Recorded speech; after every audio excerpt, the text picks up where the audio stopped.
And Molly, you mentioned the stuff outside of football, outside of maybe the contract negotiations that you're doing on behalf of your clients, maybe those marketing deals. What are the parts of your job that you think people don't really understand, or all the things that kind of lead up to those things that we see get reported?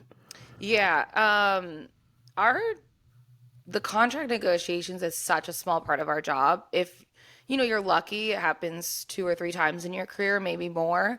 And the initial rookie contract is there's not a ton that goes into that. So it's funny that that's what people think of when they think of agents because it's just so small.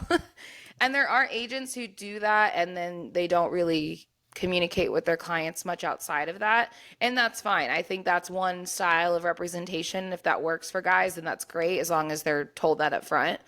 Um, but for us, in the way that we represent our clients, we're very hands on and involved, and we pride ourselves on personal attention. So that's everything from making sure that their health insurance is all in place before they make it onto a team, and making sure when they're not on a team and they're going through a period of, they got cut and they're waiting for the next opportunity, that they know that we're working on their behalf and that we're not just sitting around waiting.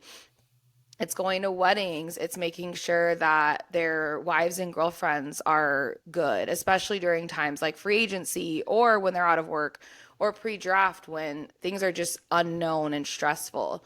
I always say, like, we're there to be the peace because we do this all the time and we know everything's going to be okay. They don't always know that or they don't feel it in the moment. So we provide just like this amount of certainty that they're going to get through this. We've been through this before. It's not the end of the world, and just general like counsel and friendship. Like I said, so much of what we do is just advocate for these guys and we're in their corner.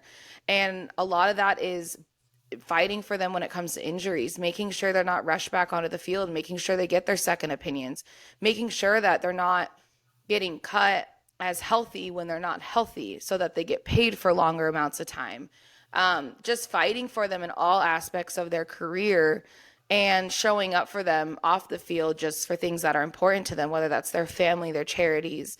There's so many things that these guys do in their off seasons and just being present. So for us, that's our style and that's how we've chosen to do it. And it makes it a lot more rewarding because we have these relationships that really are just so much bigger than our business working relationship. So the contract is really small. Really, what we are, we're problem solvers, we're advocates, we're friends, and we're peace for these guys.